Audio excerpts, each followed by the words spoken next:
Good morning, good afternoon, good evening. This is Dawn Dai, and you're listening to the Vitamin D podcast with Dawn Dai. As you've probably guessed, I'm your host, Dawn Dai, here to shed some light on your life through inspirational conversations and insights with some of your favorite celebrities, industry professionals, and people like you and me. Today I was thinking on what it means to take the first step towards your dreams. See, oftentimes the first step is the hardest. Resistance, just even to get up to go run. And it's mostly about putting on your dang own shoes, putting on your clothes, and getting out the door. How about that resistance to writing your novel? Simply just picking up the pen, getting a piece of paper and writing. Or sitting at your laptop and just typing out the first sentence. How about that resistance about not wanting to start that business because now you're going to have to learn how to write that business plan. And all you have to do is just simply ask a mentor, Google a term, or check me here. How about the resistance to making your own podcast? And it's just simply not wanting to write down the plan of the episodes. Googling the free apps available for you to record. Simply just making the time. But see, here's the thing that I understand about taking the steps towards dreams. Because I'm in the process. It's just about doing a little bit. Just a little bit. Just taking that first step to get the ball rolling. You may have heard, inch by inch, life's a cinch. And then yard by yard, life is hard. See, once you take the first step, the hardest part is out the way. So what is it going to take from you to get to that moment of desire, to that moment of action? What does it take for you to see your vision and to make it real? Those were my thoughts when I sat down to talk to today's guest, Trell Woodberry. Trell Woodberry is the creator, writer, producer, director, and stars in the new digital series For the Love Adjacent, available now on ALLBLK.tv. And just for a little disclosure, I do show up in episodes, so look out. So I sat down to talk with Trell about the importance of writing the vision and making it plain. Why it's important to tap in, and what it truly means to let go and let God. So without further ado, it's time for your dose of vitamin D. Get your vitamin D right here with me and get excited about your life. Hello. Hey, how's it going? Mr. Woodberry, how are you doing? Happy New Year. Happy New Year. How are you? I'm good. People have been saying like, Dawn, it seems like everything's good. And it's like, the fact of the matter is, it's always good, even the bad times, because with so many transitions and these amazing things happening in my life, I had some trials and tribulations, but I'm still here. Amen. Same here. And listen, you sitting here on my dream on the Vitamin D podcast. So I'm gonna count it all joy. I'm good. Good. Yeah, we're definitely glad to be here. See your face. How you doing? I'm great. I can't complain. Made it to 2021. Hello. A lot of things are happening despite, the pandemic. But hey, we're here and we're pushing. Mm-hmm. And, it's so interesting. I just love when you said 2021. It was like, this 2020 we won. And, I've been talking to people on the podcast about, 2020 gave us what we were looking for. They gave us this vision, right? Mm-hmm. And so when we talk about, I study improv at the Groundlings, and I have my improv group called Cosmic Force. And we always instill this thing about a yes and. And so 2020 gave that vision, and you have to be really ready to stand in the fact of whether you want to receive it. And now this is the and person. This is the and one. And we were playing basketball, right? This is the time, the action to score, right? Exactly. So you relocated down to Atlanta. How's it treating you? It's good so far, It's a little bit more open than LA. So it makes things a little bit easier. But still, of course, the rates are still jumping up or whatnot. But I'm closer to family, so that makes it a lot better. My sister lives here, and my mom is in South Carolina. So I'm able to travel back and forth and be around family during this crazy time, which is important, you know, because out in LA, I have friends there, but it's nothing like fam. And it made it a little bit easier for me. Mm-hmm. Especially when you're such in a season right now. And we're going to get to this season of your fruit being buried on the tree. It's nothing just to go back home, just to show you how you just rooted and having that connection. Yeah. And I'm so excited to talk about how you've been able to tap into that source, because I come across a lot of people that talk about they got a vision. They have a dream about what they want to do. And they're like, well, how do I get it started? And as we're gonna embark and talk about your show For the Love of Jason and talk about how that vision, you shook me. I saw a recent interview of you on the IG Live. And you said, well, wait a minute. This was probably something that was just a dream. And you just decided to write it down. And people were like, well, how did you get there? And you were like, it was my faith. And you said, I'm a man of God. But before we get there, talk to us about who you are and this project For the Love of Jason that's on UMC. Well, my name is Trell Woodberry. I'm a creator, an artist, just someone who loves to express myself. I love people, follower of God. And my project For the Love of Jason that, you know, I've been gracious enough to have you be a part of. Thank you. Was just to bear the fruit of a vision that God gave me. It started out, I was in a crazy, crazy depression. Let me back up a little bit. I'm from South Carolina. Hey. And I have a degree in computer science. So I moved out to California in pursuits of entertainment, but working in engineering. So therefore, I had a pretty decent job, I would say. So I didn't have the struggle as most in the beginning. So when I first moved there, I was just like, okay, you know what? I'm not fulfilled. I know this isn't what I'm supposed to be doing. But, you know, coming from the South and, you know, it's like you should be happy. You should be grateful that you're an engineer, that you got this. But then whenever you know it's something that's not being fulfilled on the inside. What you say? I was like, you know, I remember being at work, talking to God one day, and I'm just like, something has to change. I know I felt empty, you know, and I was doing music. I came out singing. I was signed with an independent label. Trell, you can sing. Don't think that you are going to leave this episode, this conversation, and not going to drop me a 1, 2, 3. And make sure we remember to get that. Okay, continue. Years back, long time ago. So, you know, and I always knew I was going to get into acting, creating, because I'm a writer. You know, I wrote my own music. And then I was at work and I'm like, all right, I knew things just always seemed to come to me pretty easy. Like growing up. And I was like, you know what? I felt like I had to go through a struggle. It was the weirdest thing to me because I remember talking to God and I was like, I know I got to go through some things before I get to where I'm supposed to be, but I didn't expect it to hit me so hard. So what do you mean by that?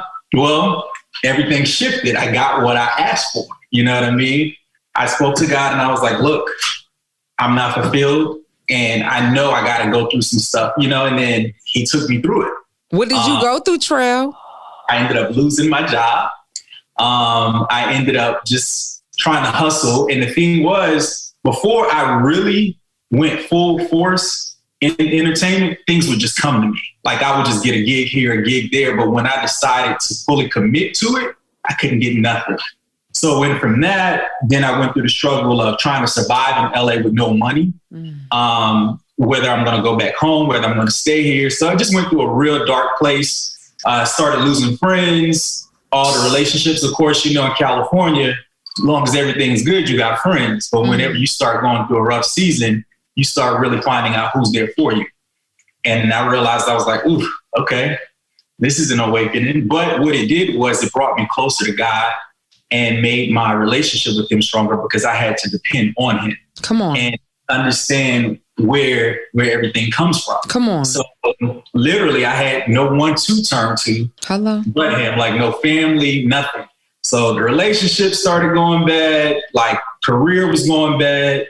And then I just found myself in this really dark depression. Then afterwards, I just started questioning a lot of things with life because I ended up losing 2 of my closest friends in the same year. As far as friendship or friends? No, like dying. Like I'm 2 of sorry. my close. One of my friends got in a motorcycle accident, died. Like, and this was like my closest friend since I was in school, like a kid. So there was that, and then there was one of my frat brothers that was like a big brother to me, like a mentor. He died. They both died in the same time, and then a very close cousin. So it was just kind of like within 2-month increments of each other. So it was just kind of like, and then I was so financially challenged that I couldn't even make it to one of the funerals. So then it's just kind of like, okay, so something has to shake. Like, God, like. And what was that shift to make you turn? Well, that moment I went through a really, really, really dark place, and I just kept talking to God and dealing with him, and just kind of like, and then I remember one day I was laying in my bed, and, you know, I was still writing, trying to get gigs here and there. And I created another series that I was going to try to pitch. And I created the series, and I looked on Deadline, the same idea got picked up by the same producer I was trying to get the idea to. So at this point, I'm frustrated. So I'm like, you know what? I can't win for losing. The same Deadline that your series got featured in, right? Right. Okay, we'll go back. Okay, I just want to make note. Won't he do it? Okay. Right. Full circle. And then I'm like, all right, well, I said, God, okay, if I'm not supposed to be here, if this is not what I'm supposed to be doing, let me know. Am I supposed to go back to Carolina, give me a regular job, that life? Like, I just need to, you know, I'm tired of trying to figure it out by myself, and I'm just depending on you, and I'm letting go of everything. So then God just started talking to me that night, and he's just like, you know, you're talking about your past, but I gave you so much in your present to work with. And literally, I had so much things that was just on me. Like, I mean, it was the most randomest things that kept happening, which you see some in For the Love of Jason. But it was just things that were happening. I'm like, this can't be life, you know? And God's just like, use that. So I mentioned it to one of my friends, and I started, you know, and he thought it was funny. And I'm like, this isn't funny. This is real life. You know, like, this is my life right now. It's just all over the place. So I was like, all right, I'm going to go ahead. And I got up that night. I wrote the treatment in less than an hour because I had so much on me.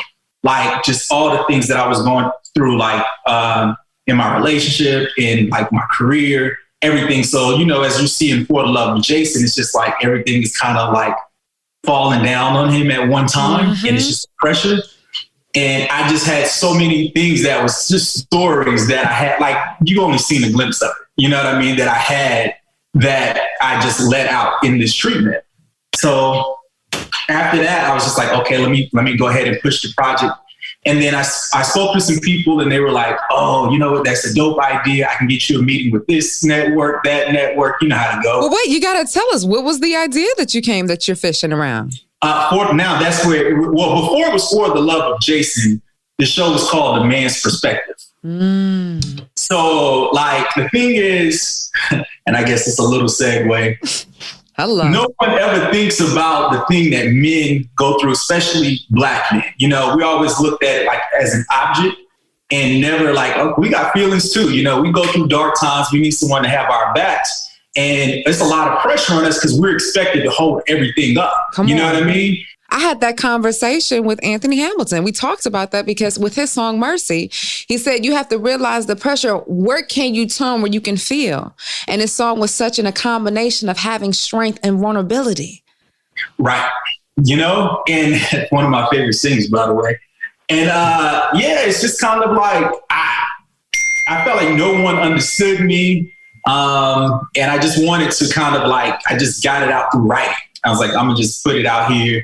And it was like therapeutic for me to write all of this out. So I just started writing it out. Of course, like all the meetings that I thought I was supposed to get never happened. How did you know that you were writing it correctly? Because sometimes people get in a situation and they're like, oh, I don't have the information. I gotta wait. I gotta have the intro first, then I'll have the meat of it, and then I'll have the ending. What was that process like? God gave me the word and I went for it. Like, he was like, do it. And I went in there with all trust, without any doubt that it was going to happen. I just went forward with it. Because the thing is, people are always going to have an opinion. No, someone is going to always find a way. Well, you should have did it that way. You should have did it this way. And it's like, no, I'm doing it my way, the way that it was revealed to me, you know. And hold on. So wait, I got a segue. Not extension. Right here, what you're talking about. You know, I say this. How I've said this in the past is that sometimes you have to treat people as if you have a white outfit on. Because you don't lean everywhere. You don't put yourself in different situations that are going to get you, quote unquote, dirty with their negative viewpoints, with their approach, with their energy. You have to think about, how can I still exist without being affected? So you kind of keep a distance. So this is when you started grabbing my attention. I started recording. I want to play an excerpt. And here is where you were exactly talking about how your faith and how you are a man of God and you are particular with the company that you keep, right? Because birds of a feather flock together. Exactly. Okay. So take a listen to this. Man of God, and I believe in faith, you know, and trusting God's word, and very optimistic, and just watching the people that's in your ear. When you feel like there's a lot of negative people just kind of talking, bringing you down, your energy, they're not optimistic. I had to remove myself from a lot of those people, because misery loves company, you know, and they would be trying to keep you down. And it's a lot of people, and I don't even think they know, but they would just bring like so much negativity and shape my energy. And I was like, yo, I gotta move that. Like if I'm on the phone and then you just bringing me negativity, I gotta get out of there. Hello. I gotta get out of there because I gotta save myself. Okay, I'm listening. You know, that's a hard lesson that I had to learn over the last couple of years, because before, I used to let people affect me, their opinions, and I would just wear it on me. From family members, like everyone, they're not going to understand. They're dealing with their own fight. It's your challenge to fight your own. Because it's your vision. You know what I'm saying? It is. And no one else is going to get it but you. And it's like, you said it from the very beginning. You said, Dawn, when I was sitting here and I was trying to figure out what I was going to do, I had to stop. I had to go within. Mm-hmm. And it's so interesting that the answer is always to go within. What is your desires? We know as a child what naturally comes out. Yet we go out and seek. We are rewarded and celebrated when we are ourselves. Right. Yet we're only able to receive it unless someone else gives it to us. Isn't that crazy? No, I'm telling you, it took a lot of therapy, which was why it was so important for me to show a Black man in therapy, not just a Black man, because I feel like everybody needs to go through therapy, but especially Black men, because it's such a thing. Like, you know, you don't go to therapy, or in the Black community, it's like you go to church, you know, and it's like God made a therapist for that reason. You know, we need to get some of these things off of our chest. So therapy helped me a lot, you know, during COVID, during like just me switching over careers, having the confidence enough, reaching back into myself. And it's like a muscle in your mind. You know, you work out, you go to the gym to keep your muscles together. That's another muscle that you have to exercise. So the thing is, it was just so important. I feel like that's the most important, because if you don't have your mind, you don't have nothing, you know, and just being able to stay on that track of like, okay, self-care, making sure I'm good, because if I'm not good, I can't be good to anybody else. Hello. And I talk about this all the time on this Vitamin D podcast. I need to start calling this the Vitamin D Lounge, because you're going to get some verbal libation that's going to get you excited about your life. But hello. Because I talk about how you are your greatest asset. And it's everything that you're saying, because if we talk about our life bank account, you know, you have to understand that there are things that you are going to deposit and then you're going to withdraw. That's the yin and the yang. That's the dawn. That's the dusk. You know what I'm saying? That's the rise and the fall. And both are appreciated, because one cannot coexist without the other, right? But in understanding that you are your greatest asset, it is that check in. It's that tap into who you are. And when you're talking about that, and I'm sure if someone, you know, as some people that we're gathering are new to the show for the love of Jason, it's about a gentleman in his 30s, figuring out love, trying to date, balancing career, family, friends, and an old flame and feeling the pressures of dating, right? And like you said, this gentleman, and I didn't think about it. I'm so glad you pointed that out because people don't think about that when they think about vulnerability and making sure that they're their greatest asset of going to therapy. You are showing, as you are sitting opposite of Tabitha Brown as your therapist, and you're talking about the issues and the matters that you're dealing with. Right. Because the thing is, it's just like, and what you'll see, like Jason's character, right? Jason, he doesn't want to fail.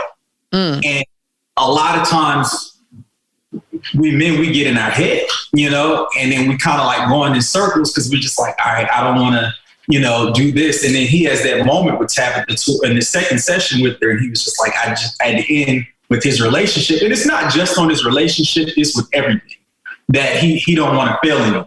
And it's like, he always feels like he has to keep it together. And he's a publicist. You know, they always care about image. So he's not supposed to show the side of him that's kind of like not together. His job is to keep it together, but he has to go out and work on that with his therapist.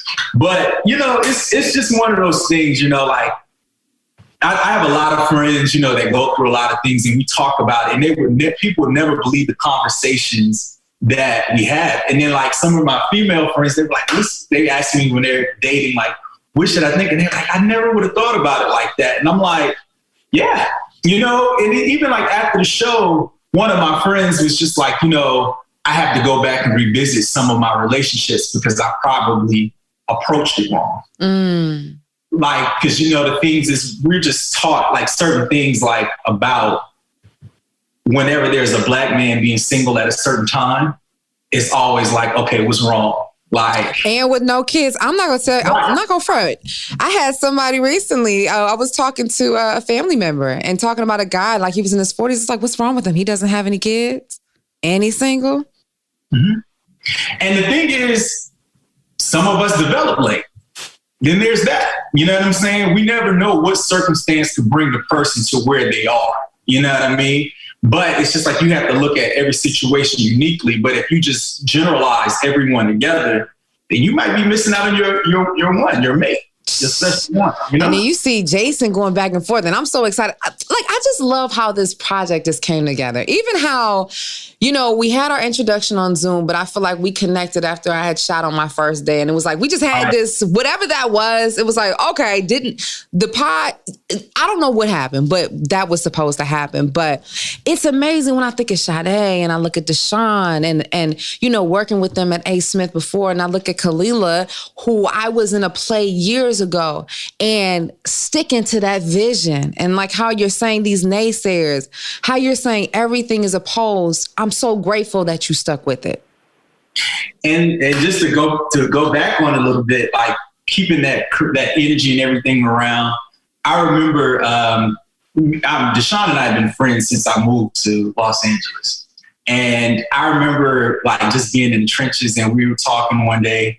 And I was just telling her, you know, I had this idea and just kind of like what I was trying to do and all the things I was dealing with at that time. And she was sharing some things that she'd been dealing with. And I'm like, yo, let's just do it. You know, like, let's just do it. Come on. You know, and then like in Deshaun, you know, she started out acting as well. We met at acting class. And then she started producing on the side, but she was doing non-scripted. You know, of course, with A. Smith, yeah. Like, yo, let's just come on board or whatnot. So then she introduced me to Sade. And then when we met Sade to bring her into the team, it was just kind of like really good energy. It was just like the right, you know, when something just feels right. It felt right. And it was just like the way we were working and moving. And then I brought them on. I was like, well, look, I need a female's perspective in this. Can you all come on as writers as well? And they were like, it was a little hesitation at first, and it was like, yeah, okay, cool. So we formed the writers team. I brought in another guy just to kind of have, you know, an objective on different sides. And we just knocked it out, and they came on board, and we wrote it without even having it picked up yet. The show wasn't greenlit or anything, and they trusted me enough to come in and believe in my vision to come on board. It's like, I was like, let's just write all the episodes. Let's have them done. So whenever we got greenlit by UMC, all the work pretty much had been done. We just had to go in and just carve some things around, but we had already did the work. They say if you stay ready, you ain't got to get ready. I got to get ready. You were sowing your seed. See, it's so interesting, Trell. Like sometimes I feel like people think like, okay, man, when the opportunity comes, I'm going to be ready. I'm going to get everything together for when it comes. But it's like faith without works is dead. And it's not only saying you just do it. You have to act as if you are. You know, God doesn't appoint to disappoint. So why are you waiting for somebody to crown you rather just walking in your glory, walking in it? Literally walking in it. Like, the only thing I had was what God told me. You know what I mean? In this situation, there was nothing. I'm like, and I'm one of those people, like, if I say I'm going to do something, I'm going to do it. Come on. And like, I'm like, it's got to happen. Like, it's got to, you know what I mean?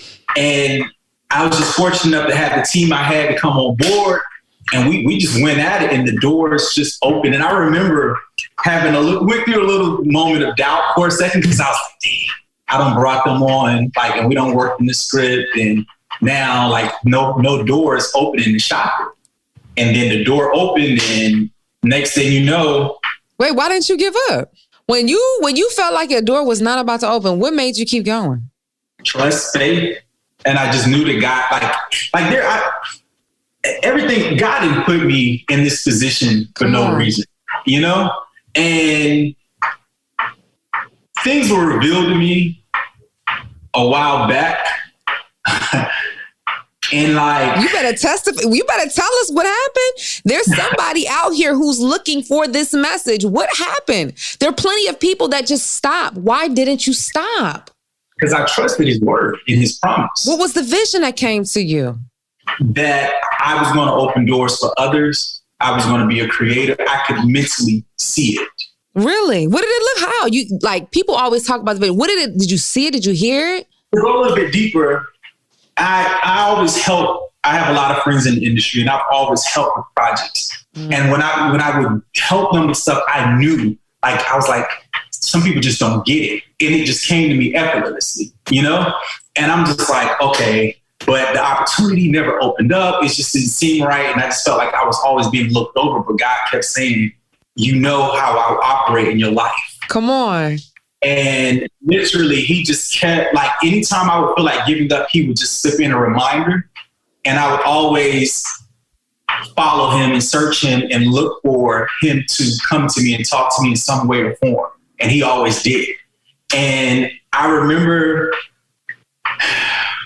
I went to, remember when Tyler Perry had his studio opening? Mm-hmm, the grand, yeah. Shabam. That woke something up in me, like, cause it was just like, I knew, you know?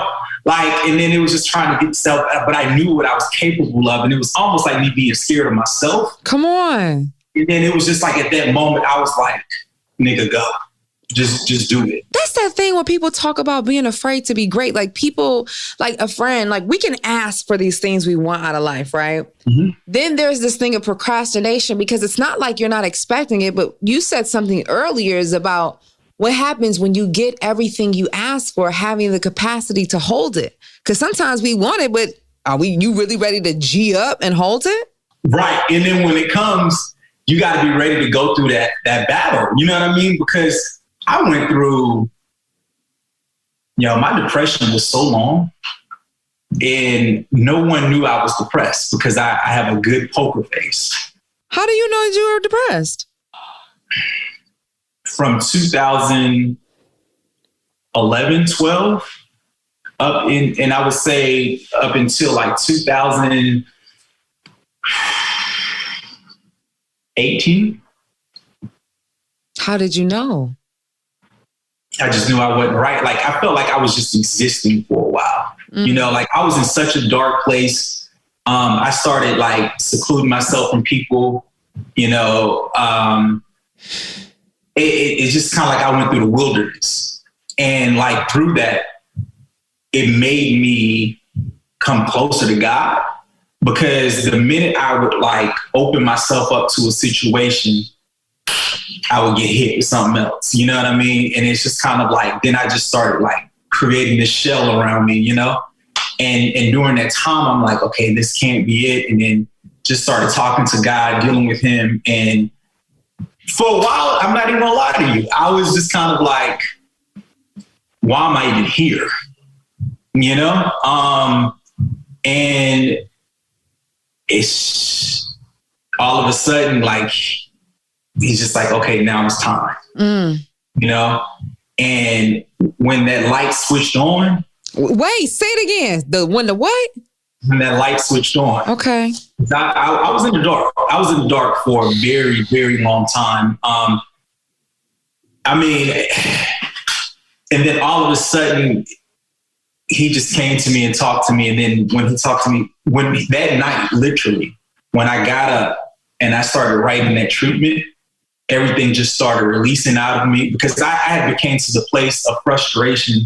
Like, I was having a talk with God, like, my conversation, it was aggressive. You know what I mean? It wasn't like oh, dear God. It was like, look, you know, what's happening? You know, you keep hitting me with all of this, like, what's the purpose? Like what's happening, you know?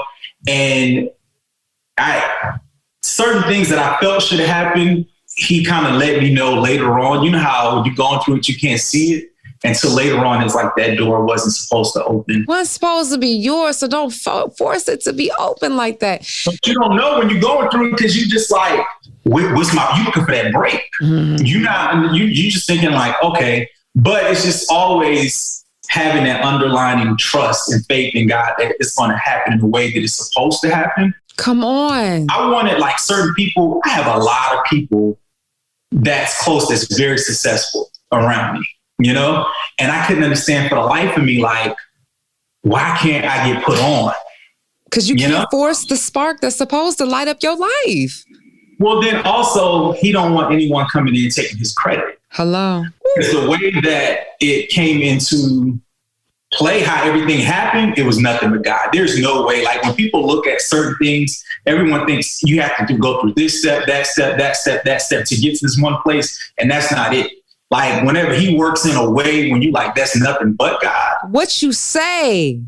Like, you put in that, it's just like, that's the confirmation. That's the confirmation for me right there. When I'm in a situation where it's like, how? What God? You know what I mean? Like, when it comes to that point, then I'm like, and it's just like, let's go. You know, like, at that point, those are the things that when I look back at those small nuggets that he's placed on my journey, like those confirmation nuggets to, it's going to work itself out and it's going to happen the way that I, designed it to happen, not the way that Trell wanted it to happen in his head. Right. Because, for me, it would have happened years ago. But then you're reminded that you are also a spiritual being, and it's that connection. You said a couple things. So, I'm a believer in God, a higher source, but I don't subscribe to religion. So you will never hear me say, like, I'm a Christian. Do I read the Bible? Yes. Do I see those principles? Yes. But am I going to say Christian? No, because my God goes by many names, which is stated in that book. And, depending on where you are, how you view him, it's just about the love and spreading the word of love. In your religion? My cousin recently passed, and I had a conversation with her, and it was phenomenal. I've been sharing it. She died was it New Year's Day or the day after? But here's the thing. Yes, recently. Wow, sorry to hear that. Yeah, and it was on my father's side. So I just got connected with them. But when you were talking about the situations and you said with God, it is a word that has really stuck with me in this conversation. How whenever you put anything before God, it becomes negated. It's obsolete. It doesn't make sense. You can't count it. Mm-hmm. But if you notice with God, when you place him first, whatever that source, whatever that inner source, that inner you, like you said, you had to flick on the light, this little light of mine. God says the light in the way. You didn't say find the potential. You said before I had to tap into something. When you place God first, everything becomes an and. And it's the yes and. It's always an abundance. And Whether you want to look at an addition sign or whether you want to look at the cross, it's still to add in your life. And even with speaking, and it doesn't never say what you aren't, it's everything that you are. And here's the thing, Trell, you talk about this level of trust, right? How is it? Can you make sense of it? Why is it that we are more adamant to trust a piece of paper that has a name, a number, an email that says, oh, I've known Dawn Dai or I've known Trell Woodberry for 3 years, 4 years. When you talk about the work of God, homie goes for centuries, on eons, in every language, on every four corners of the earth. What do you have to second guess? He is the references of all references. Yes.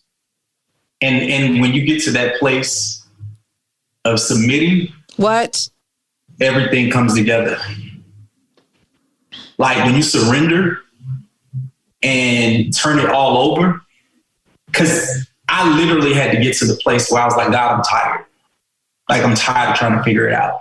Like, and I've adopted this thing now, like anytime something stressful comes to me, I'm like, do your thing. Hey. Literally. It's like, this is not my burden to carry. Hey. Do your thing. Hold up. And he said that I'm going to carry it. He, she, whomever. I got you. Right. Let somebody get you, because listen, if the vision came, you just have to keep going. And, you know, here's another thing. I love this. And you talked about how you had to write the vision and why that's so important. And I still that, whether it's a vision board, whether it's just something as that reminder, because when we talk about being a spiritual being, having a human experience, there's a conversation and a connection. And it's the same conversation that you're saying when you were in despair, you had to go within. You were tapping in the conversation of physical Trell and spiritual Trell. Right. And if it's not already out there, physical Trell out here tripping like, I want it now. Give it to me now. Homie up here lying. You speaking bad. You forgot to listen to what spiritual Trell told you, because that's why you're in this situation. Right. And when you are reminded by everything that's a facet that you are good, still be tripping. But that means that you're not ready yet, right? Right. You know, and it's just like, when I look back at just some of the things and just how like God has protected me and carried me along the way. Come on. It's just kind of like, that's all the confirmation I need. You know, I remember moving out to California after college, couldn't find a job. And I'm a PK. Oh, wow. So I grew up always being in church, but never had a relationship of my own, you know? And it wasn't, I grew up Pentecostal, so you already know. We in church 4 hours, 5, yeah. But the thing is, like, I remember growing up, it was just like always about what you can't do, the rules, and they always made it just so negative and everything. And then, like, I remember going to college and just having my own relationship with God. And I had gotten to such a good place, like a good relationship with him, just trusting and everything. And I remember going to, like, right after college, and I couldn't find a job. I was talking to God one day and I'm like, look, you know, I always wanted to do entertainment, you know, still like doubting myself. And then I'm like, should I just move like to California? So I spoke to my cousin, and my cousin was like, you can come here for a couple of weeks while I'm here and see if you can find a job. You will probably find something really quick. And I'm telling my mom, I'm thinking my mom going to be like, nah, you don't need to go to California, where that's too far or whatever. So when I told my mom, and my mom was like, I think you should go. I'm like, what? Yo, so it hit me. So I was like, all right, I guess I'm going. You know what I mean? But I had nothing in concrete, but I was just trusting that God was going to handle everything, right? I didn't have a job. I'm moving like across the country. I didn't know anybody in California. One cousin that was about to be deported like within a month or so. So it's just like I had to get this together within a month. And the way I got there and the way God just placed everything that I needed in my life, you know, I got a job, I got a signing bonus, like set up, I'm doing my music thing, like things was just coming, you know? And then I went through a rough patch, but the thing is, I always go back to that moment of how God carried me and brought me through into my next season. And he's going to keep doing that. So like when I look back at those things and know the things that God is capable of doing, it's just kind of like, it's the evidence is there, you know? And like literally, I remember going to the job fair when I first moved to California with no job or whatnot. I walked into the job fair. It was like, oh, this isn't for new grads. So I was walking out of the job fair, whatnot, because I'm thinking I'm gonna get a job bartending. I'm like, well, I'll just bartend it, you know what I mean, wing it out. But God had another plan. So as I'm walking out the door, they're like, Mr. Woodberry, could you come back? My manager's manager want to speak to you. What? So I was just like, okay, cool. So she's like, okay, let me see your resume again. So she's going down my resume. She asked me like maybe 2 or 3 questions. And she was like, I'm gonna make you a job offer today. And I'm looking at her and she's like, you didn't think you were gonna get a job today. And I'm looking at her like, what? Like it's no formal interviews, just a few questions. And like, they gave me a job, a signing bonus, like straight out of college, like making crazy money. You know what I mean? Taking care, like God had everything placed for me. And it was just like, how? You know what I mean? Like it just didn't even like really make sense. But I just knew that even going before I got there, that he was going to handle it. And I went through a season where I kind of went through the trials and I got away from that.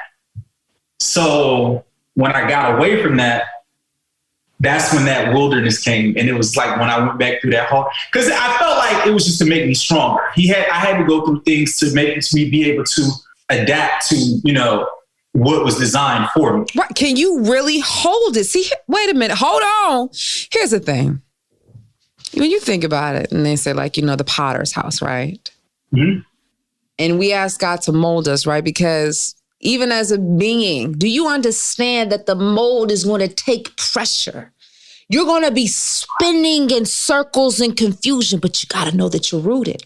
You got to know who has their hands on you. And guess what? You're going to get a little wet. That might be some of your tears. That might be some of the rainy days, right? Then I'm going to be pressed. I'm going to be conformed. But you got to, what you say, trust the process. And guess what? Even after being so uncomfortable because you're pulling on me, you're pinching me, you're carving, you're shaping, you're going to test me under the fire too? Yeah. Welcome to the potter's house. Yo, that's so real. You know, like it's been so many parts. Like, you know, like a lot of times we're like, this doesn't even make sense. You know, like why am I here? So I put it to you like this. Going through, like trying to find a job to give me flexibility to create was tough, you know? So coming from engineering, that's like a 9-to-5 job. So I was like, let me get making money. Yeah. So I was like, let me get into sales, something that will give me flexibility. You know what I'm saying? I can create on the side or whatnot and, you know, keep food, lights on or whatever. You know what I'm saying? I'm able to where I'm able to live in California, not be homeless somewhere. So I couldn't understand. I was like, so I ended up working at an HR company. I was like, what? Like, am I just moving all over? Like, what am I doing at an HR company? You know what I mean? And it's funny how God works because he moves in a way that you have no idea. Like when I worked at the HR company, I didn't realize he was giving me the skill set of what I need to run my own production company, to be over people, to oversee a production company. You know what I mean? Like all the things that the management of people, how to operate, how to start a business, an LLC, you know, like, so I started in a job at an HR company in sales, but I'm going out to different companies, showing them how to operate and run their own company.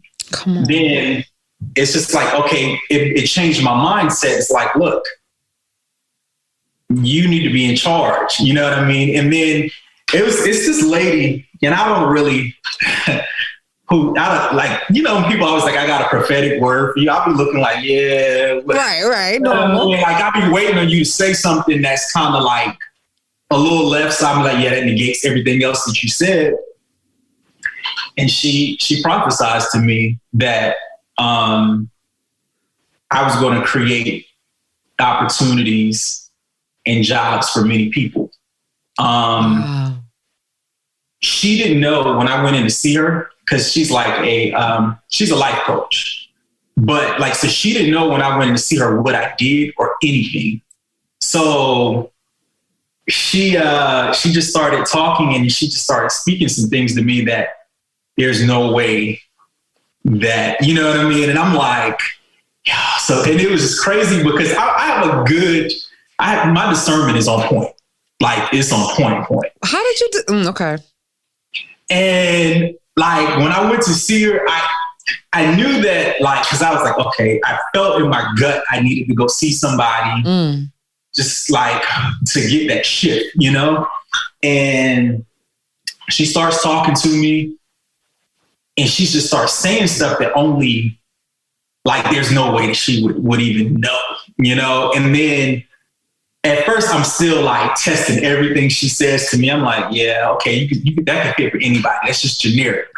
So then she started getting personal, and I was like, okay, you know, so I'm listening. And then she starts, and remember you were saying, how did I get to that place of understanding like what the purpose and how did I just know? Mm-hmm. When she was saying the stuff to me, like the chills was just going through me because it was stuff that I already knew on the inside. Come on. That I walked away from as a kid, like my dreams and things like that she was just resurfacing. And that's when I was like, okay, God, I'm here. Let's go. Like, I get what you're saying, to the point where she didn't know what I did, because she didn't know like my background or anything. And then she was like, a guy's perspective. And when she said that, I was like, wow, because that was the name of the show initially. You know what I mean? So when she said that, I'm like, yo. And that's the exact script that got picked up. Wow. Everything. That, oh my God. So then what made you change the name then? The network. Mm-hmm. The network. Because they, and you know me, I'm like, look, you change whatever you want to change it, you go back. But then, you know what? I'm glad that they did change the name of it, because like, I know a lot of people, you know, they always think when they hear love and it's in a romantic way, but that's not always the case. So with For the Love of Jason, the meaning for me is Jason finding love for himself. Wait, when I said, that was me getting it like, it's for the love of you, the betterment of you. Yeah. With your sister, your mother, your friends, exactly. Your job, taking a chance on your drink. Yes. Finding himself, you know? Oh, isn't that what we're doing in life, Trell? Aren't we finding ourselves? Finding our way back, Trell, to what you said that you had to get to the mind of a child, Trell? I'm sorry, go ahead.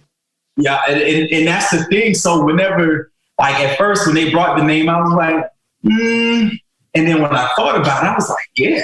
Yes, and like, this works. Like, you know what I mean? Because he's really trying to find himself. You know, he's really like his love between him and his mom, his sister, like you said, his friends, like everything. And it's just kind of like, so I feel like everything just came together. And the way the project just came together, it was like, God.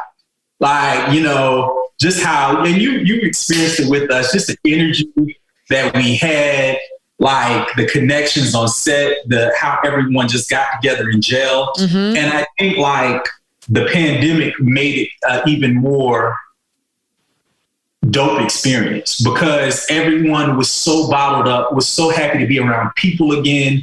It just made people, I felt like, just love on each other, you know, just kind of like, and we were able to create something that, you know, I'm proud, and I'm hard, but I'm proud of the show. Come on, you know? Black man. And it's just kind of like, you know, now it's just like the doors are open, and, you know, I've been, you know, grateful enough to be able to do this project with a lot of friends. And I remember being a little, you know, back and forth with it at first, because I'm like, you know, part of me, it was just like, you know how people be like shady and you be like, but then I was like, nah, that's not me. That's not what I'm about. You know what I mean? Like, that's on them, what they what they do. You know, I remember speaking to 𝘲𝘪. 𝘲𝘪 Herring. Mm-hmm. Yes. And she's just like, so how many people did you know? And I was like, and I told her, and she was like, that's what's going to set you apart, you know, as far as going forward. And just like, I believe in doing people right and they'll come back to you. Come on, energy. You know, a lot of times I felt like over the years I had started hardening up because people always just do you wrong whenever you like the nice guy. You're always trying to help somebody out. They like take advantage and you start building this wall, this exterior. But I had to bring that back down and just kind of like, all right, you know, I'm not going to be stupid. I'm not going to be ran over, but I'm not going to let what you got going on affect who I am, you know? So I just had to kind of like move in a different direction, get away from that. Cause you know, every now and then you get that moment like, but it's just like, nah, I gotta do right. And I would want somebody to give me, I'm doing what I would have wanted someone to do for me, you know, situation, like give somebody an opportunity or things like that, you know? So that's, thank you. And like, you know, that's just kind of like the way that I looked at it. But I'm really happy with the project. I've been fortunate enough to work with a really dope team over at UMC, like Brett Dismute and Nikki. They've been like a whole nother family. Like they're like friends with me. It's just been a dope experience. Just kind of like to go through and how all these people were placed perfectly in this story. In alignment, right? Yeah. So you talked about, you said all these doors are open. Is there a season 2, 3, 4, 5? Are we continuing? What's going on? Like, what's happening? Well, hopefully. Wait a minute. Now, you done came on here talking about how important it is to write the vision. You sat here and said, Dawn, I wrote out the entire season before it got picked up. And what you mean, hopefully? What do you want, Trell? I'm in the business of speaking life. I have life tatted in my mouth. Right. Well, technically, I can't say that if we're green, because I don't know if we're greenlit for a season 2. But I'm claiming. You want it? What's the vision? Of course, because there's so much more that Jason has to go through. There's so many more levels. There's so many more things that I want to get across, like, and to help people heal through. Like, I remember just like going through my situation. I would have loved to have a show like this to watch. To go through, like, cause like for me, I love television, right? So like anytime I get stressed out, something happens, I zone out, I'll just turn on the TV and just escape my life and just fall into whatever is on television, you know? So to be able to look at something and being able to relate, you know what I'm saying, as an African-American male going through some heavy stuff, you know, we need to see more of that. You know what I mean? All of us aren't like the stereotype, you know, like how they try to paint us. Everybody, all of us not thugs. You know what I'm saying? Like as you can see on the show, everyone is employed. Like there's no like, you know, I'm ratchet. It's some ratchet moments, but it ain't really, you know. So those types of things, like good representations, just showing that we're normal people. And we don't see a lot of that on television. So that was one of the things that was important to me, like to kind of get that out. And I feel like there's so much more that I want to explore and kind of show within For the Love of Jason, as well as other projects. But yeah, so season 2, For the Love of Jason, we're going to claim it. It's coming. And I do have some other stuff that I'm working on as well, like in development. Anything else you want to tell us? Any other things that you can talk about? Because I'm sure listening to your story, I know that I am sitting on the edges of my seats to see what you have next. So there's another show that I'm working on right now as an EP. And can't really talk about it yet until it's official when, you know, it's not I didn't create it, but I'm the executive producer. That we're pushing forward. That's dope. It's a whole nother level. Congratulations. And then, thank you. And then also I'm working on a feature as well, a feature film that I'm creating. And it's on a project that I started before I did it as a short. And I'm just going to expand it as a feature. Well, now that you're actually building and creating all these other projects, one can only say that you've been getting great feedback on the show For the Love of Jason. What have they been saying? Yes, great feedback. Like, I'm surprised at some of the feedback that I'm getting, like from very hard critics, like people that just ignored me before, like now they're wanting to open doors for me. Network is extremely pleased with the project.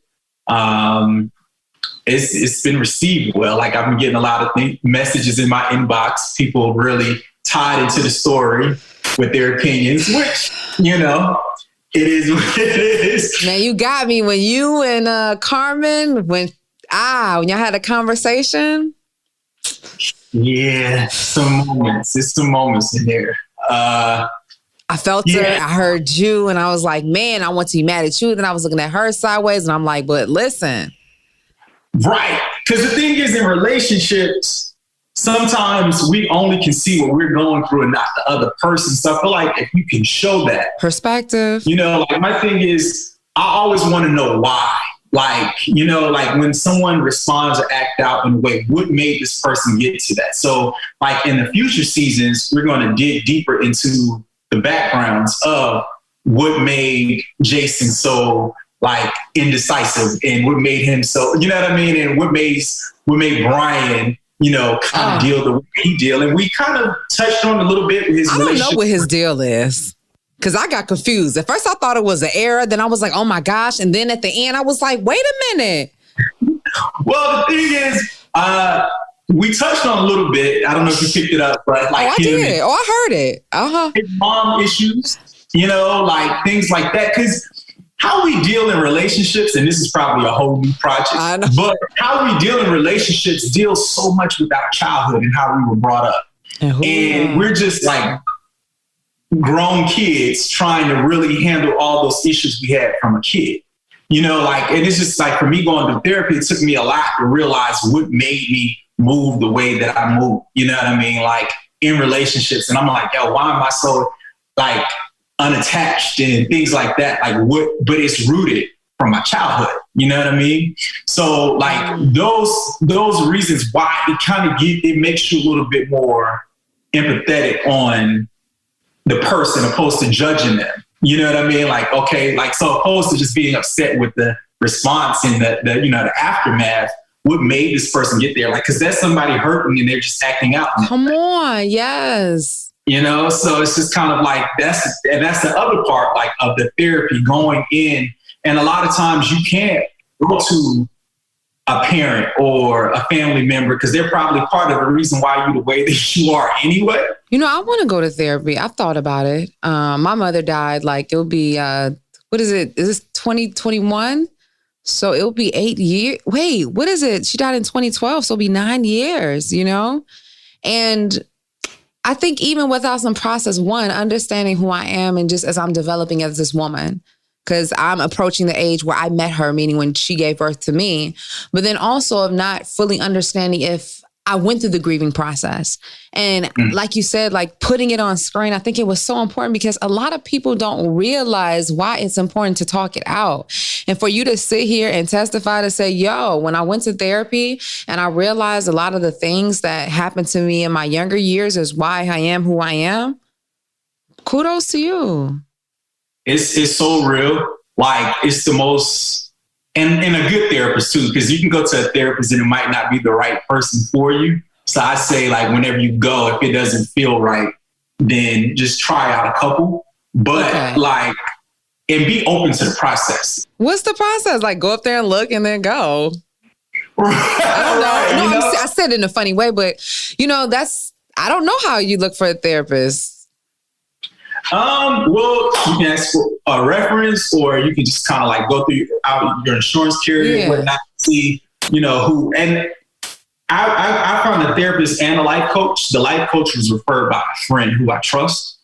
And I was just like, okay.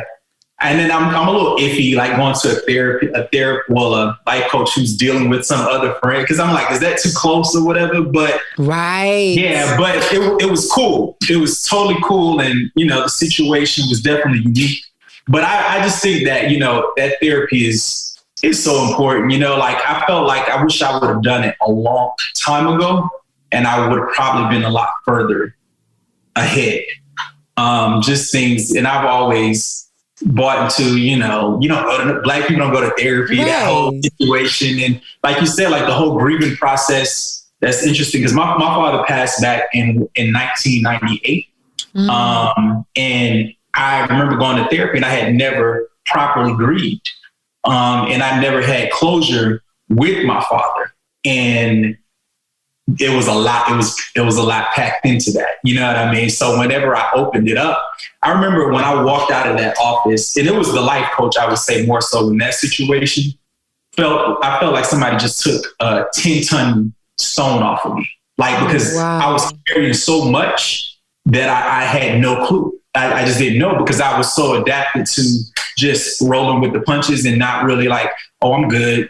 You know what I mean? It's nothing is really going on. But when you're forced to dig deeper and like really figure out like, why do I feel that way? What makes me move that way? Then you start realizing like, and how it affects all of your other relationships. That's like, come on. Cause it's an extension of you. Yeah. It was tough, like I remember just going through like one thing and I was just like, it was weird because I didn't grow up like really hearing I love you. So for me, it was, I remember my mom's first time telling me that she loved me. I was on my way to college and I was like, it messed up. I was like, what's happening here? Like I was so uncomfortable, but then on the flip side, my father always told me that he loved me, but I felt that he never really did. But I felt like my mom did love me and she never said it. So in my psyche, you know what I'm saying? Growing up and like in a relationship, I'm not going to be saying I love you, but I feel like my actions, you should know that I love you by my actions. Mm-hmm. But that, everybody don't understand that. So being able to kind of like understand, like giving that, because I remember one of my first relationships in college, she's like, do you even like me? I'm like, what? But I had to realize like what you have in your brain as far as how to show emotion and stuff doesn't necessarily work. And then you have to work through that dysfunction of it. Mm-hmm. So then gradually start curving that around, Yeah. Well, I'm so glad that you did step into that and do the work. Because like you said, like, I love how you said the opportunity of how Tyler helped switch the light on. And, he spoke about, I think it was at the Oscars, he said, rather than trying to find my seat at the table, he said, I'm going to have to build my own table. Right. And bam. And because, and I think that's what we have to realize when we talk about purpose and when we talk about this thing, and I talk about it, that's what the name of this podcast is, Vitamin D. It's about something that you can't live without. It is the light of your life. It's that intuition. It's the spark. It's the inspiration. It's your why. If we break it down, we say energy all the time. Right. We say it's the energy. So I appreciate that you decided to take a chance on yourself. And, I'm just hoping that people realize why it's so important to take a chance on yourself. And somebody like yourself, you are scared, you're confused, you don't know, but you want to, make sure you go in and understand like you're here for a purpose. Right. And to only understand the reason of your purpose that you have to treat it with care. And that's remembering who you are and loving on yourself. And for the love of Jason, for the love of you, what you gonna do, boo? Right. Hey, and always checking in with yourself too. Whenever you feel like, all right, I'm feeling a little rusty, like I'm starting to feel like I'm shifting back and moving backwards. Like I recently went through that. You know what I mean? Like, I'm like, all right, I felt like myself going backwards opposed to forward. And I'm like, all right, let me keep change going. things. You know what I mean? Like in the thoughts and just also just the outside, just kind of like moving some of that stuff that's on the outside that's trying to get into my head and things like that. Just important, you know what I mean? So it's just like, all right, it's time to work it out again. Tap in. Right. Tap in. Right. Wow. And just remember, like I had Major, the recording artist, on, and he said, you can't fail if you don't quit. Yeah. You can't. Nope. And As long as you're alive, you can't quit. Yeah. I used to tell people to put your hand on your chest. Right. You feel that? Purpose beats purpose. Every day you wake up, you have 48,600 chances to live your best life because there are 48,600 seconds in every day. And know that your journey is unique. Come on. That you're not going to have the same journey as anyone else. Like, don't compare yourself to what somebody else is doing, or you feeling like you should be accelerated way further than you are at the moment. It's just like, no, like, it's designed that way for you for a reason, you know? And just understanding that, because I remember going through a phase where I'm just like, oh, I should have been so much further along. Mm-hmm. And then you start getting people like, okay, what's going on? Like, then all of a sudden it's just like, oh, okay. You know what I mean? Like, now it's coming together. But like, you know, you just have to, that's whenever you have to start like getting those people out of your ear. Like, oh, you a certain age, you still out there trying that little acting thing. You know how it goes. Right. And they just don't know. It's just like your break could be like right around the corner. It's like you have to remember, just like how we look at life and how we're living and how you can be, death is right there. Opportunity is always at the corner. All you got to do is take the step. Right.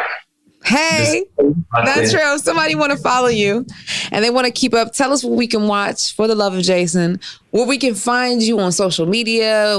How can we stay in contact with you? Okay, so you can follow me on Instagram at Trell Woodberry. That's TrellWoodberry. That's on all platforms. So Twitter, Instagram, and Facebook, Trell Woodberry. We do have For the Love of Jason. That's the series Instagram as well.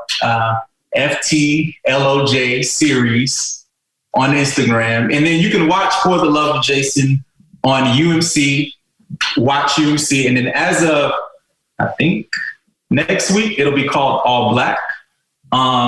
The network is changing from UMC to ALLBLK. Come on. I saw that when I would turn on the episode, it said ALLBLK. I was like, what is this? Yeah, so ALLBLK. So it's going to be a refreshed platform, a lot of new content. Definitely check out For the Love of Jason. I'm quite sure you'll be able to identify with one of the characters at least. But yeah, definitely. It's a lot more to come, and I'm sure we'll be back with season 2 to do a new recap. Hey, now you got to leave us with a quote of inspiration before you give us some of your vitamin D, a dose of vitamin D. Be careful how you treat people because you never know who has next. Hey, thank you, Trell. Thank you. All right, you be blessed. Keep doing the dream and the vision and keep inspiring people out there. All right, you do the same. Come on, Trell. Hey. You know, sometimes I think we hold ourselves back by wanting things to be perfect. And that's simply a feeling like we got to have all the ducks in order and not even realizing that ducks don't even walk in order. You hear me? Now, I'm still growing in my confidence, in my ability to take risks on myself and to go after what I truly want. And in that process, it allows me to talk to you and interesting people like Trell. It lets me share and speak all the life into the world that might just help somebody, to help somebody, to help somebody else. That might just help save somebody's life. You got to keep the vision alive. Trell did. You don't have to be great to get started. You just have to start in order to be great. Trell started with the vision. What say you? Look at me. I'm doing it right now and I'm doing it. And I'm consistently uncomfortable with trying to be comfortable. Can you dig it? And get this. You can do it too. Now, if you want to keep up with Trell, you can follow him on Facebook, Instagram, and Twitter at Trell Woodberry, Trell Woodberry, and be sure to follow his new show, For the Love of Jason, on Instagram at FTLOJ series, now airing on the ALLBLK.TV network. And listen, check me out on episode 2, okay? Hey, and as always, you can catch us here in your phone or whichever smart device you're using every Monday with more inspiring conversation and inspirational insights. Now, if you want even more vitamin D in your life because this weekly dose is simply not enough, be sure to follow me at Dawn Dai Speaks on Instagram and Twitter. And before we go, I just want to close with this one thing. Always remember, you are your greatest asset.